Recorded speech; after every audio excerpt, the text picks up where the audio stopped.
And we welcome you back to Big Board Sports on a busy Thursday morning. We get set for all the NFL divisional games coming up this weekend. Coaching jobs opening and now closing, and we have closure in Buffalo. Sean McDermott, defensive coordinator, Carolina Panthers, is the new man, the new boss man in charge in Buffalo, where they go through coaches at least every 2 years. Chris Brown joins us from Buffalo Bills Insider. Chris, thanks for a few minutes, and let's just start with the Pegula family, the ownership. What gives them the confidence that Sean McDermott here is now the absolute right choice to turn things around? Well, I think Doug Whaley, the GM, was entrusted with spearheading the search, and McDermott's a guy that's been on the NFL radar for quite some time as a prospective head coach in waiting. I mean, he's had probably more head coaching interviews than maybe any other coordinator in the league over the last 3 years. And the Bills liked what they heard. I think they felt that Whaley and McDermott could be in lockstep in terms of philosophy and how to build a team. And if you think back, Tom Modrak, the old personnel evaluator in Pittsburgh for many years, was the guy that gave Doug Whaley his start in this league with a scouting job, and he also gave McDermott his first job in the league on the scouting side with the Philadelphia Eagles organization. So it doesn't really surprise me that McDermott was a guy that Whaley put his stamp of approval on, and then when he presented him to the Pegulas, apparently all indications are they hit it off. Hey, listen, we could talk about philosophy here, but the bottom line is the Bills went down the same path they went down in hiring Rex Ryan. Defensive-minded coach, didn't work out so well for 2 years. I thought they were going to hire somebody with an offensive mind. So let me ask you, talking about philosophy, what kind of philosophy does Sean McDermott have? I mean, I think he's known as a disciplinarian, a guy that's not afraid to give players tough love. He's all about the results. And he's not a guy that wants to be the friend of a player. He wants to be the coach that's going to make him a better player, and that requires being tough on guys sometimes. I'm not saying he's going to come in as fire and brimstone and rip guys. He's also the kind of coach that can put his arm around somebody and have a heart-to-heart talk with a player. But when he's out on the field, he demands sound fundamental football, playing smart, playing fast, playing physical. That appeals to just about everybody that is running a football team in the NFL. So it didn't surprise me why he was found appealing by the Pegulas. Chris, would it be fair to say that the disciplinary mindset and approach from Sean McDermott is in bit of contrast to that of Rex Ryan? Yeah, I think it is in sharp contrast to Rex. Unfortunately, Rex coming in here, he's a guy that's never going to really rip into a player. Certainly not publicly. Not that McDermott would do that either.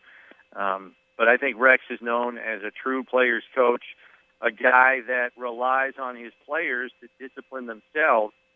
And just talking to some of the veterans on the Bills roster, they said every team in the NFL has players who play in the gray, meaning that they're not the ultimate professional that you don't have to worry about, where you know what you're going to get from them each and every day, and you don't have complete, goof-offs that find their way out of the league in a hurry. You have guys somewhere in the middle. There's a group of those kinds of players on every team, and it's on the coach and it's on the leadership in the locker room to pull those guys closer to being on the professional side of the ledger if you want to become the team that's contending in the playoffs every year. McDermott, all indications are he's going to be a guy that's going to pull those guys to the right side of the ledger. Rex kind of counted on players to do that themselves, and in the culture here in Buffalo, where there hasn't been a playoff berth in 17 straight years now, that I think was a foolhardy approach. We certainly know this, Chris. Doug Whaley wants to run the show and needs to do a better job of it. Now you bring in a Sean McDermott. I wonder how much power he's going to have and how he will work with Doug Whaley in making some very key decisions.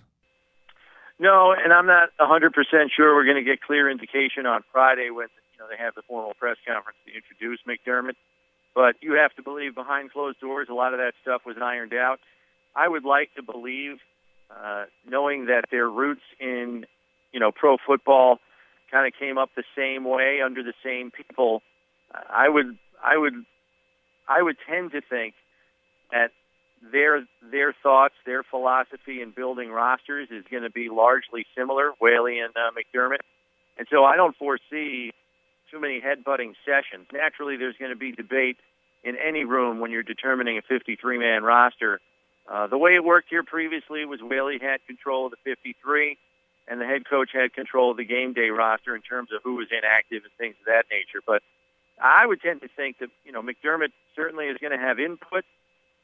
Where it comes out, in terms of final say, I think that probably still lies with Whaley, but I guess we'll have to wait and see if it changes.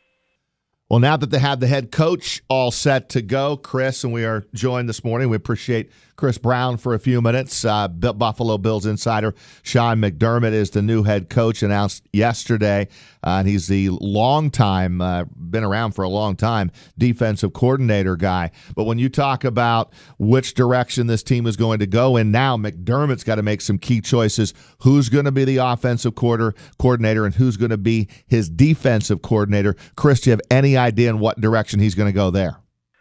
Well, there are indications that one of the linebacker coaches from the Carolina Panthers staff under Ron Rivera is going to join McDermott here in Buffalo to serve as the defensive coordinator. There's obviously reports out there about fired Chargers head coach McCoy being an option for McDermott as his OC.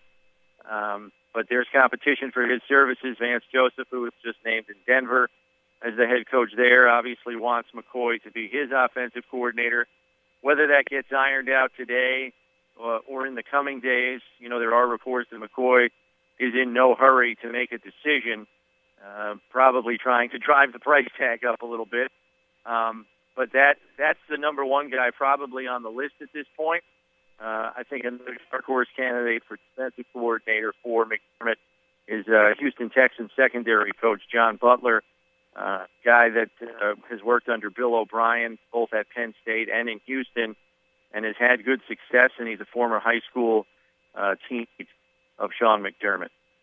And, of course, the biggest question, I think I kind of bury the lead here, Chris, and that is who's going to be the starting quarterback in Week 1 for Buffalo?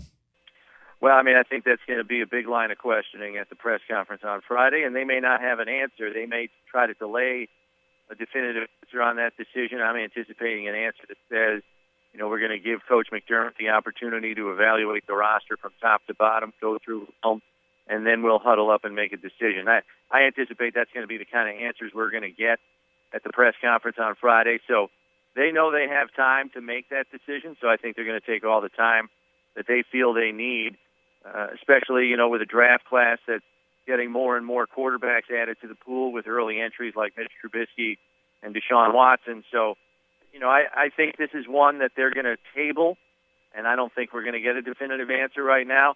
I'd prefer to see them hold on to Tyrod and at the very least use him as a bridge quarterback until you get to the quote-unquote franchise quarterback. Until you come across that guy, you can do a whole lot worse than Tyrod Taylor.